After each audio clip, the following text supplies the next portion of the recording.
And what chapter are we going to do today? Three. 3. And you all have read chapter 3? Okay, good. That's what we like to hear. Well, let's pray for a moment and then we'll get started. Our Father and our God, again we thank you for the privilege of gathering here and talking about your word. And so we ask that you will be our teacher today, and may your Holy Spirit be our guide and our understanding in the things that Daniel, or you taught Daniel years ago. So we ask that you will be present with us, that you will guide our minds and our hearts and our tongues as we discuss your business. And we thank you in Jesus' name. Amen. Well, what happened last week?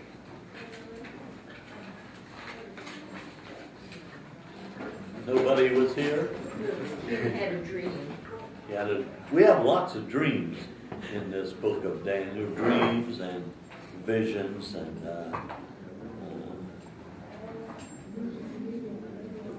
I don't know if Nebuchadnezzar specifically had a dream for what happens in this chapter, but it's very interesting, I think. So, shortly after Daniel interpreted the king's dream, Nebuchadnezzar had a huge image built out in the field.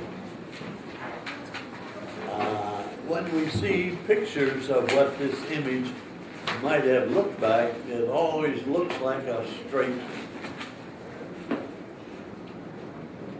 not an image, or like a small Eiffel Tower or something like that. But it says it was an image, and if it's an image, what was it an image of? King Nebuchadnezzar. I think you're right, yeah. I think it was an image of King Nebuchadnezzar himself. It was 90 feet high and 9 feet wide, so it was a big image. Now, to make an image that big, it must have had a large base. Now, years ago, an archaeologist discovered the remains of a huge pedestal, which may well have been the one that this image sat on. Now, tell me, if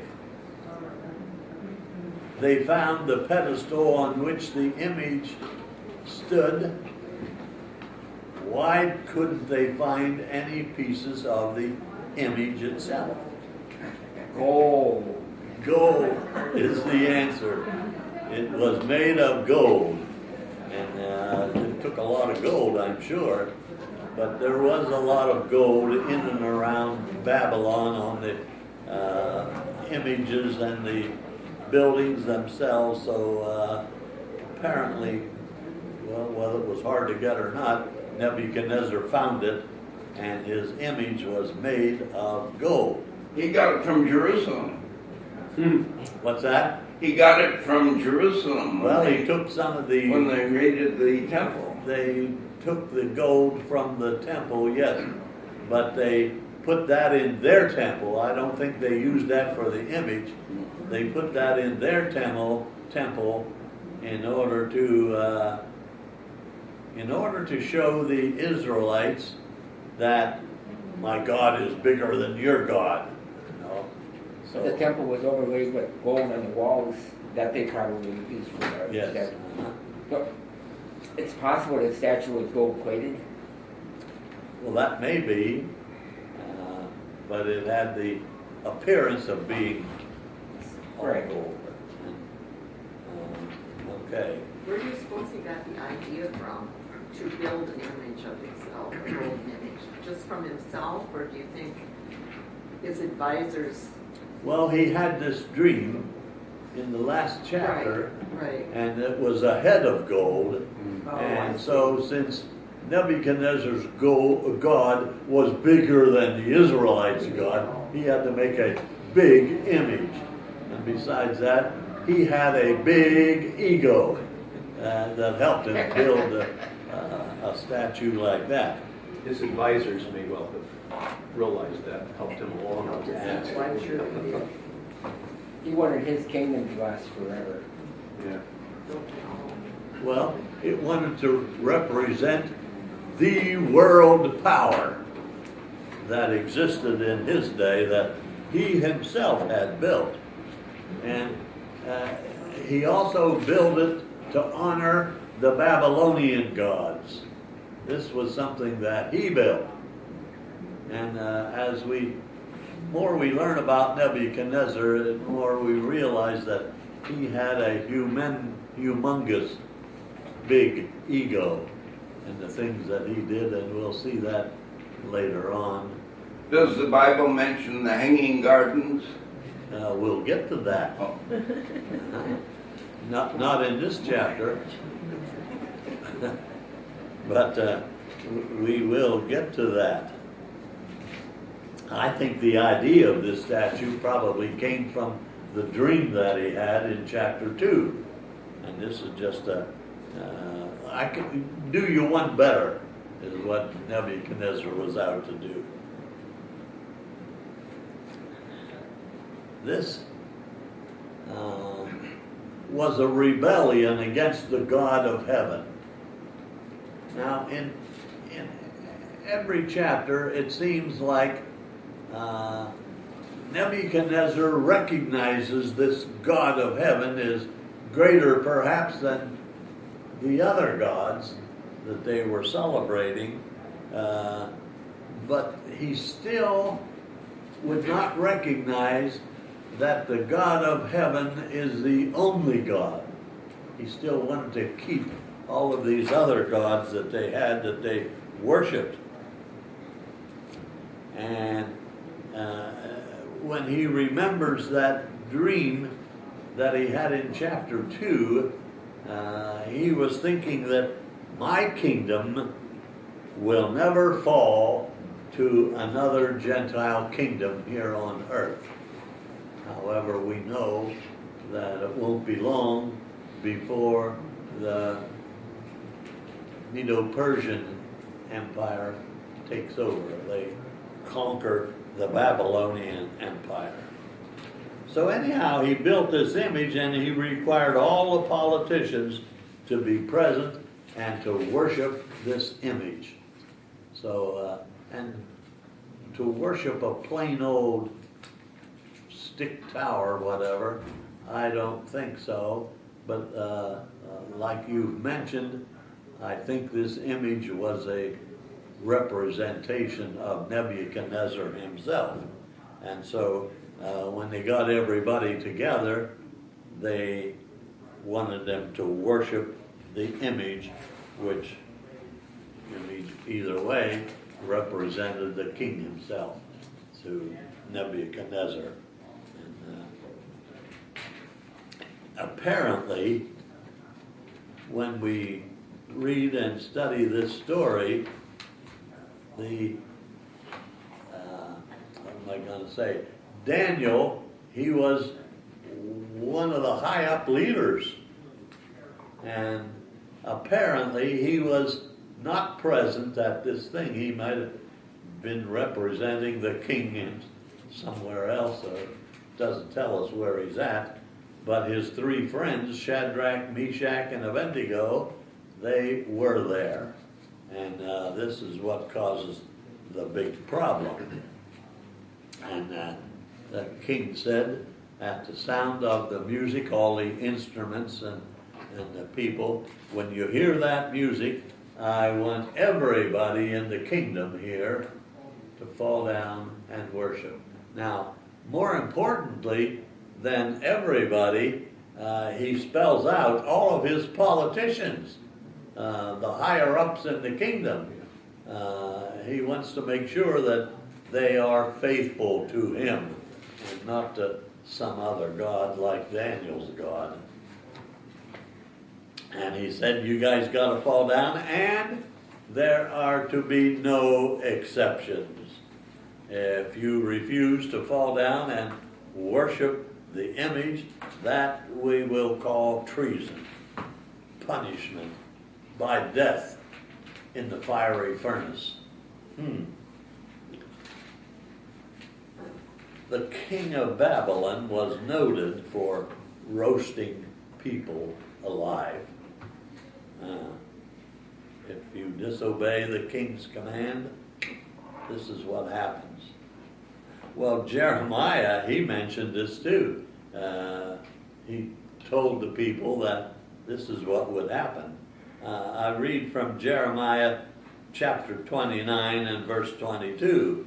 Behold, I will deliver them into the hand of Nebuchadnezzar, king of Babylon, and he shall slay them before your eyes.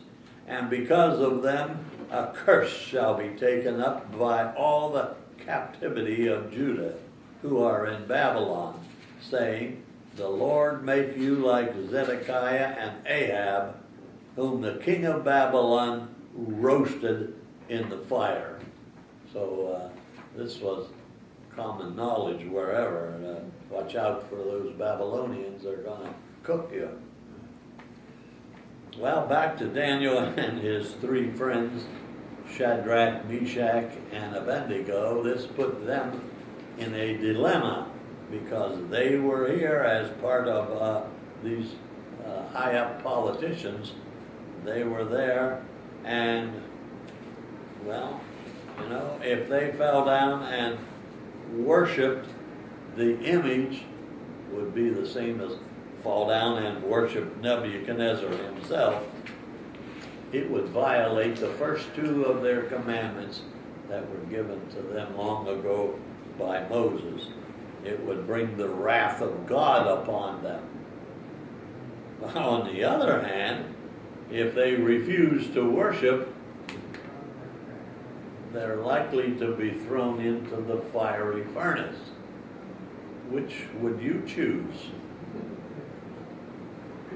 This is where there's no good choice. They're either facing God's fury or the king's fury.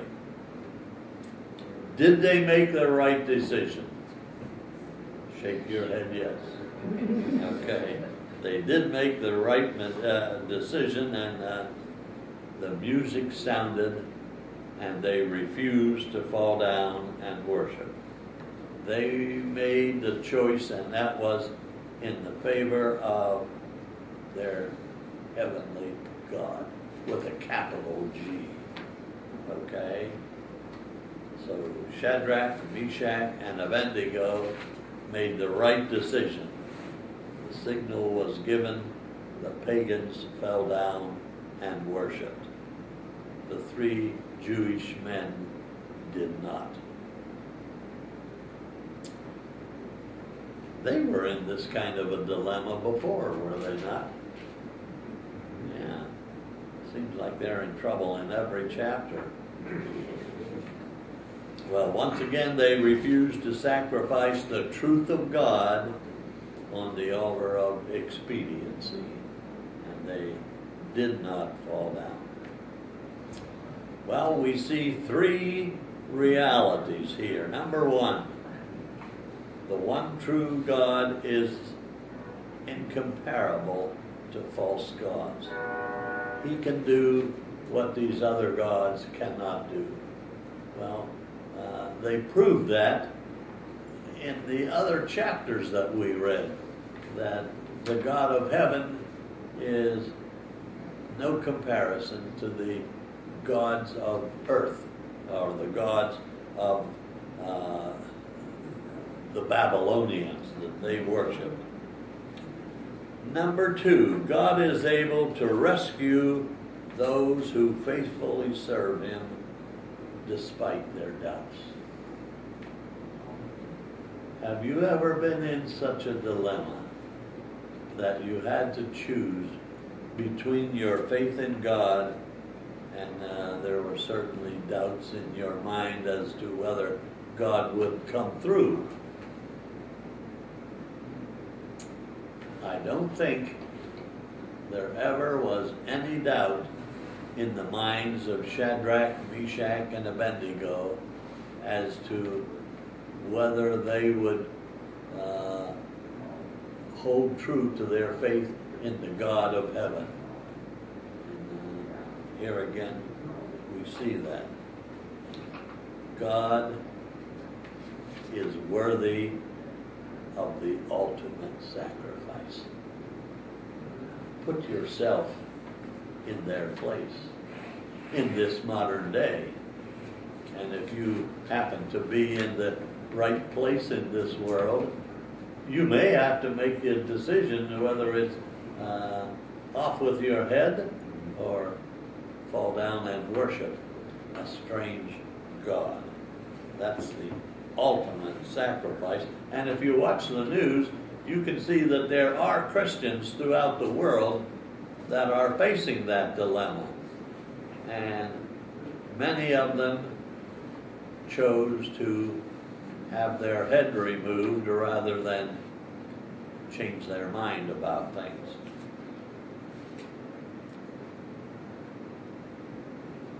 Regardless of whether God chooses to exercise his divine prerogative, he can deliver or he can decide not to deliver. Sometimes it's better in the mind of God to not deliver so that his ultimate sovereignty can be displayed. In this case,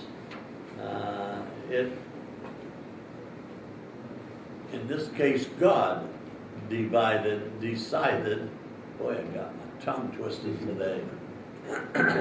It gets twisted around my eye teeth and I can't see what I'm doing. God has the prerogative of choosing to deliver these guys or you or me in the age in which we live.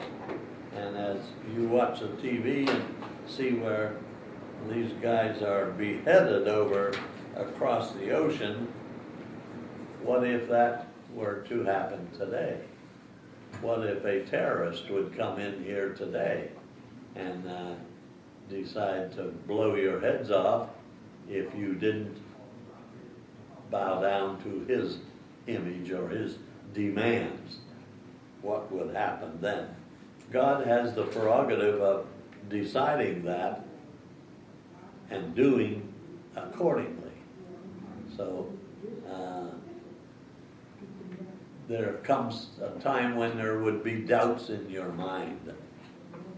Suppose that would happen right here. And what would flash in your mind? Would God deliver me? Or would my head be a sacrifice? Either way, you're a winner. That's right. So you can't lose. That's right. You can't lose, but at the same time, are you willing to make that sacrifice? To allow it to happen? In the Old Testament, God reminds us again of the supremacy over false gods. And we can go back to Egypt when God told Moses to go down and talk to Pharaoh. And he talked to Pharaoh. Pharaoh said, drop dead. And he came back to Pharaoh. How many times did he come back and talk to Pharaoh and tell him to let my people go? 10 times. 10 times. On the 9th time, would you have given up and say, forget it, it's not worth it? But Moses didn't. He encouraged the people not. And finally, God did deliver them. But how do you think they felt after the first time? And Moses came back and said, well, Pharaoh will not let us go. And then God said to Moses, you go back again and tell them again. And each time there were plagues that came upon Egypt one way or another. And still, God said, or Pharaoh said, I'm not going to let them go. But eventually, the people of God won out.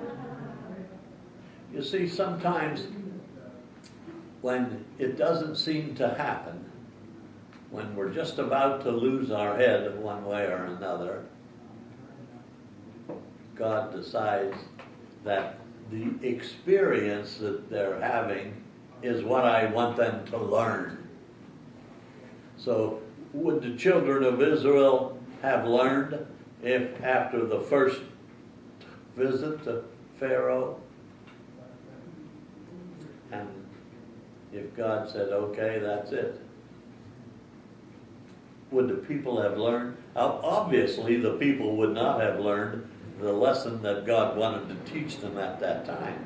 They had a lot to learn. Remember, they were kind of slow learners, too. They were slow learners, and this generation grew up in Egypt and learned all about false gods. They knew very little about their God, the God of heaven. And so, like you say, they were slow learners. It took them a long time. We talk about them as, they were kind of slow on the draw, they were stubborn, they were all of this. And compare them to you, to me. We, I think, sometimes fall right in the same category. Okay. So I think we need to celebrate the extraordinary times of God's faithfulness in our lives. This gives us the courage and the faith for today and tomorrow.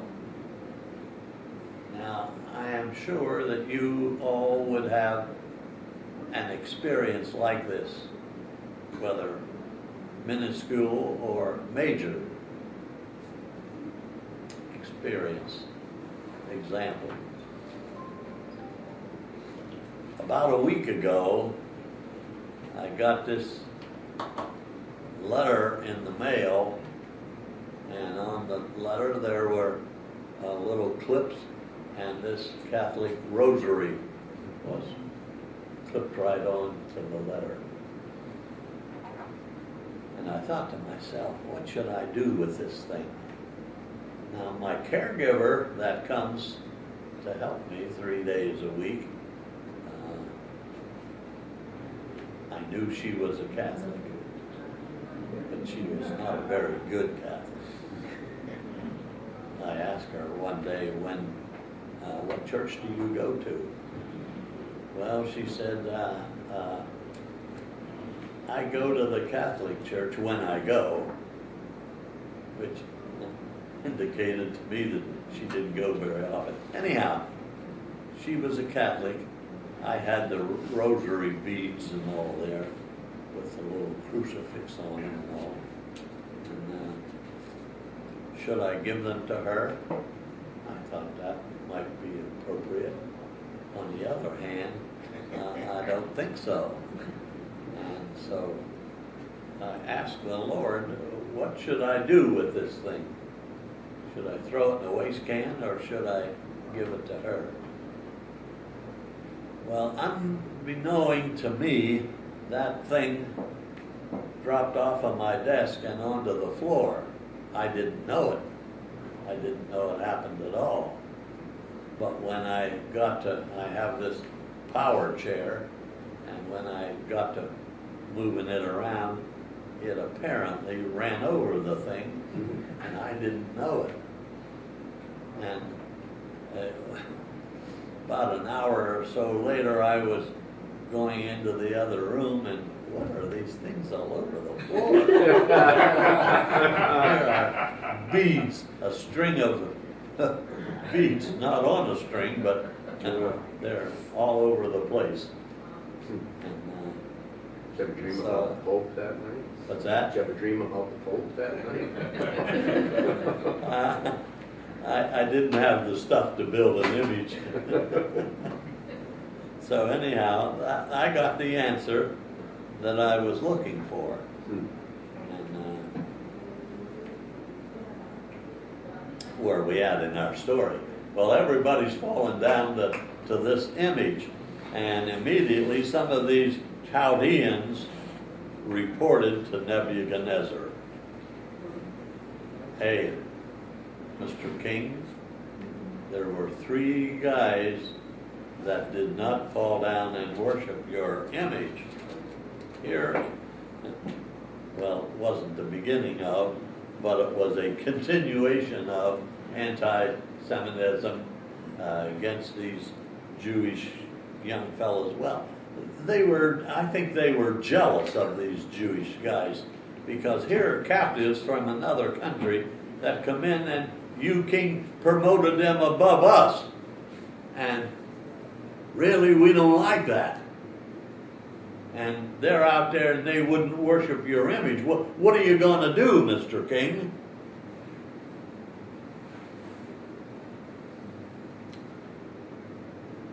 These guys had Shadrach, Meshach, and Abednego were charged with ingratitude against the king. Rebellion against the king. Dishonoring the king. Treason. Treason against the king and his gods.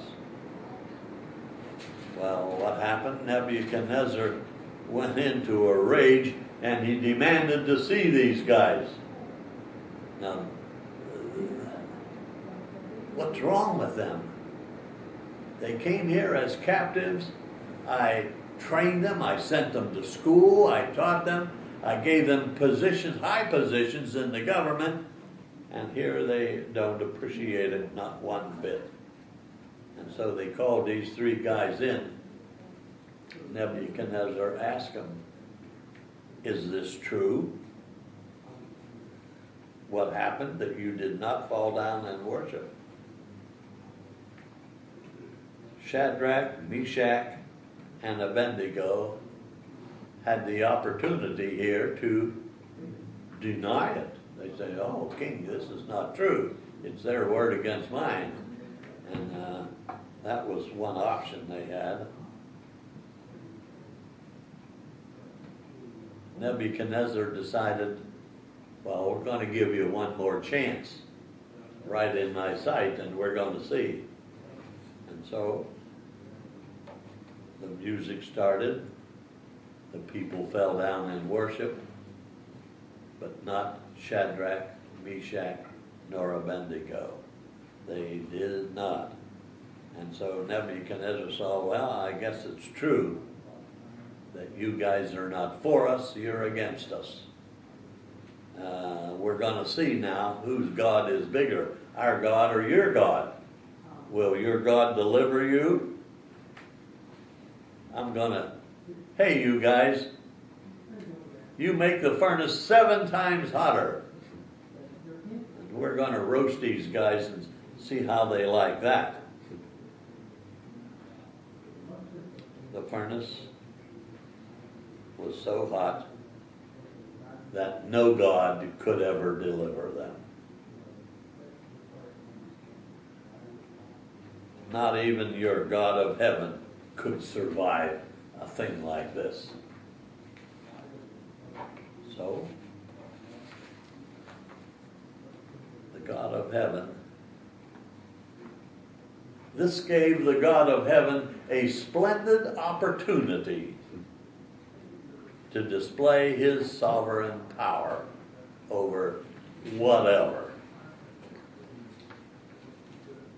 Shadrach, Meshach, and Abednego answered, "We do not need to give you an answer concerning this. We don't even have to say a word. The decision is already made. We don't need time to decide. Wow. They were not arrogant. They were admitting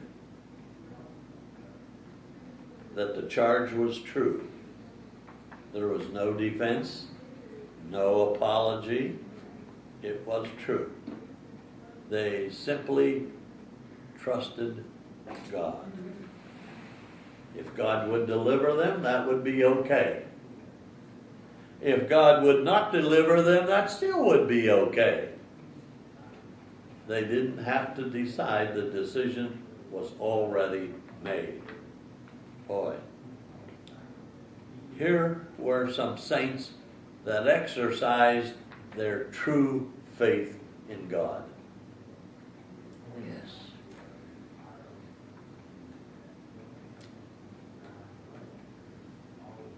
Nebuchadnezzar could not handle this challenge to his sovereignty, especially from Jews that he had conquered.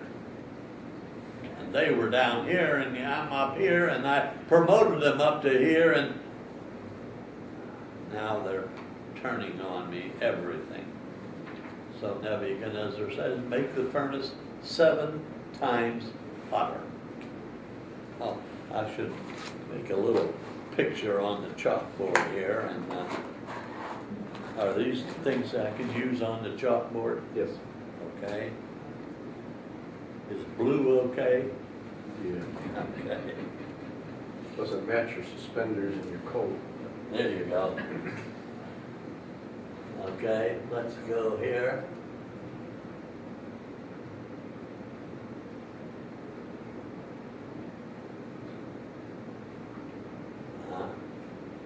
My excellent artwork. Okay.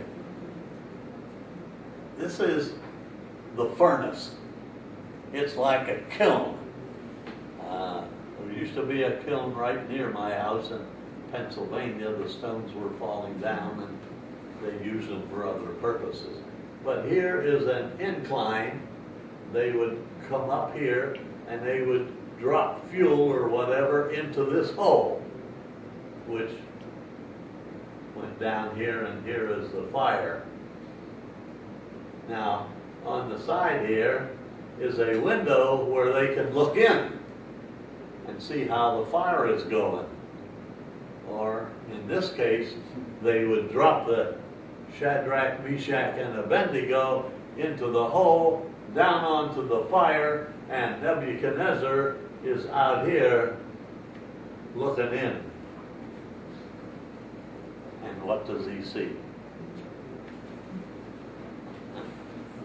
He's 4. Guys walking in. Not 4. They just threw 3 guys in there. Yeah, well, he saw 4. He saw 4. He was a dreamer. Yeah, that's the way it is some days.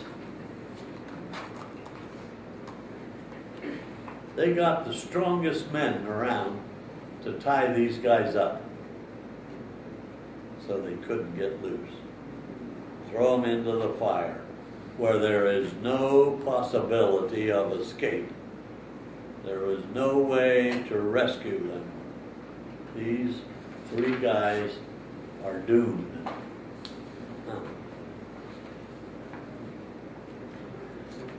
Now, don't forget, throughout this whole story, faith is the confidence that every dream, every hope is possible.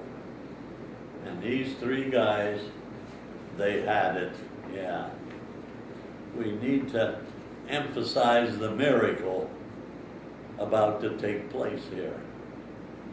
Shadrach, Meshach, and Abednego were thrown into the fire with highly flammable clothing.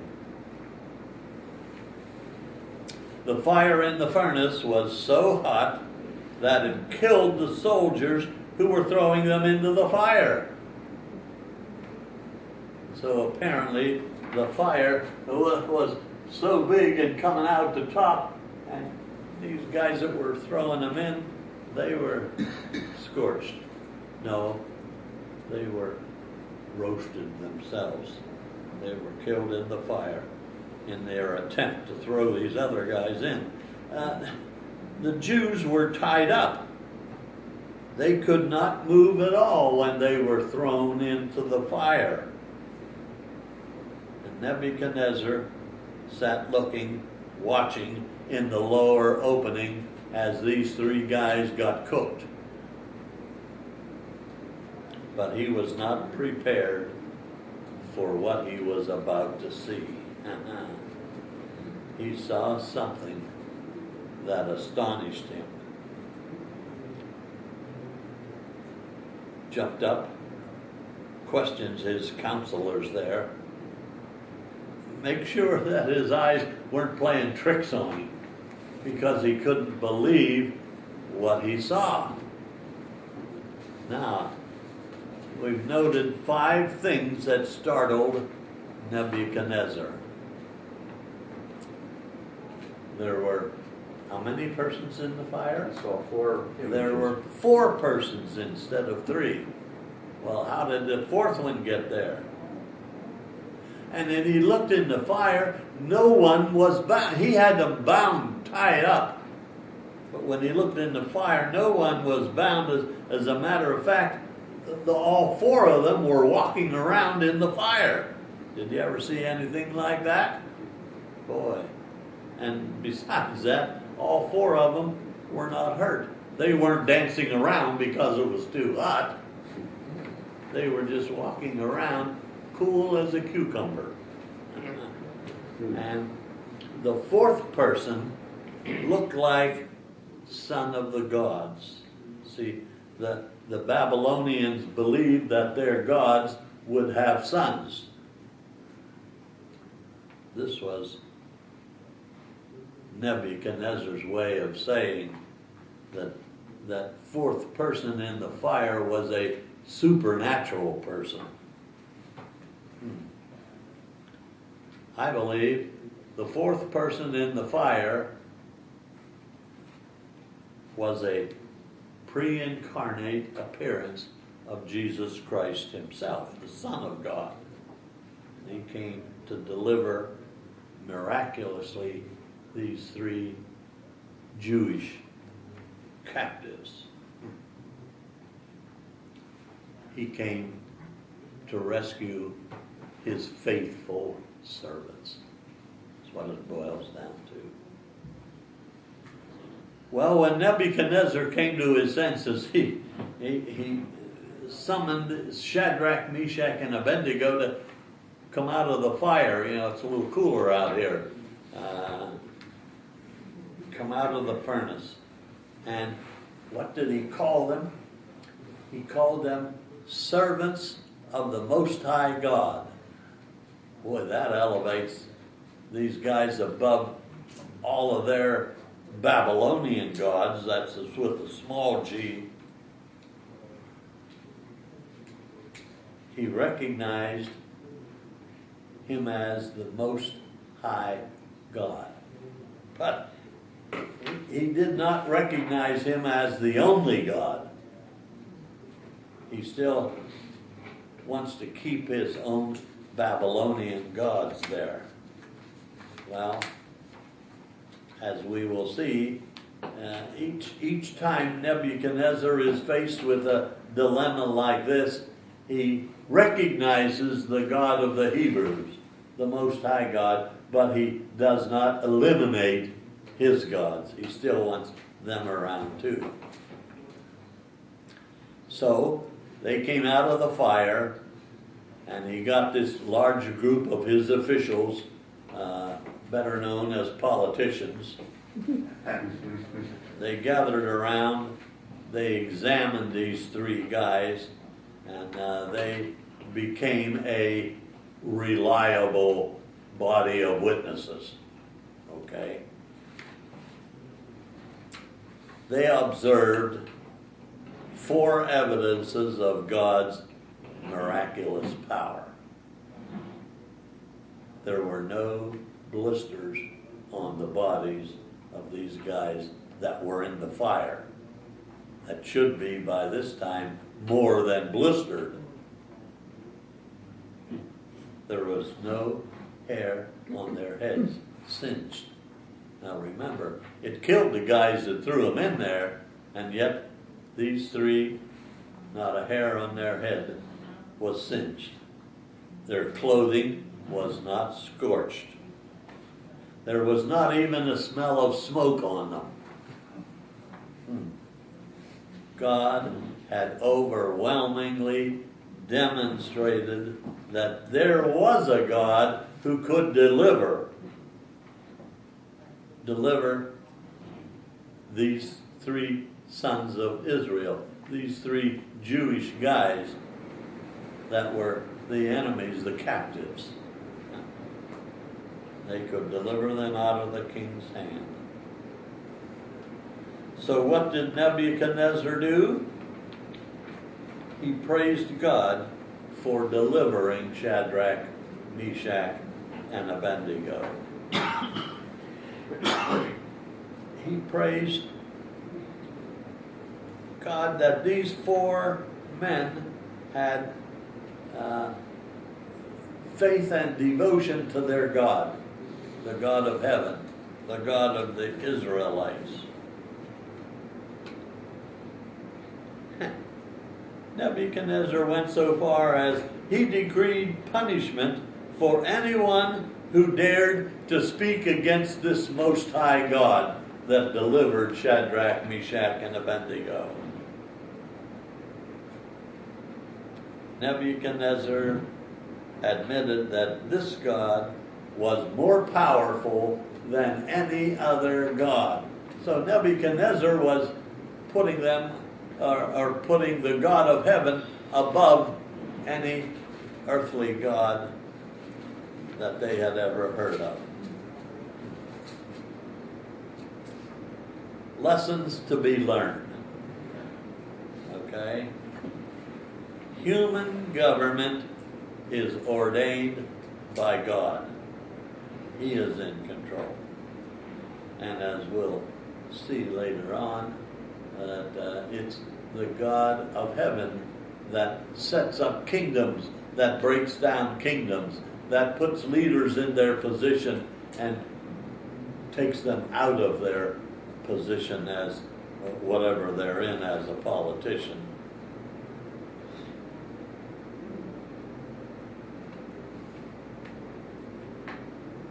Nebuchadnezzar commanded that no one would be able to worship any god or the image or anything pertaining to any god except the Most High God. And Nebuchadnezzar even calls him, the God of heaven, he refers to him as the Most High God. So he's putting these guys, these Jewish friends, he's putting their God above any God.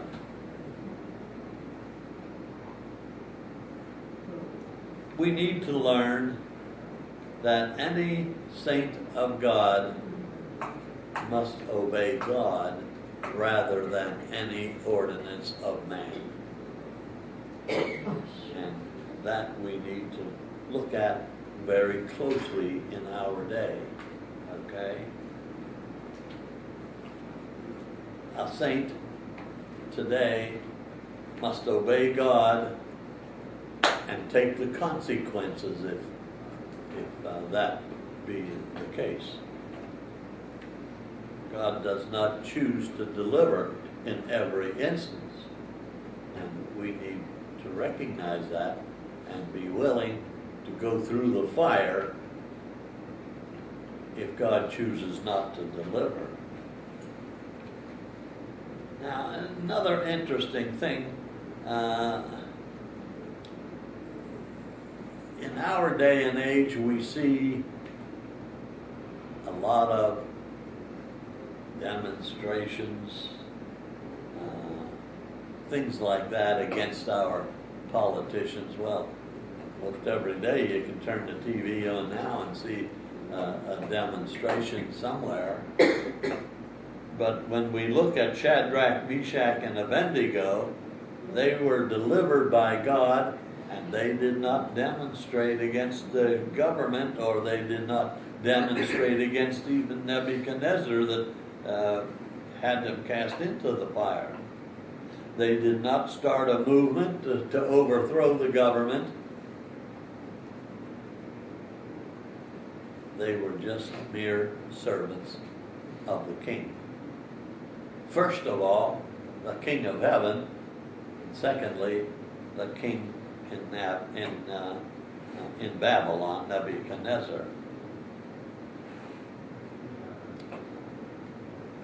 Worldly powers cannot solve spiritual problems. And here's a good one that I wrote down. Miracles are windows that point to God's kingdom.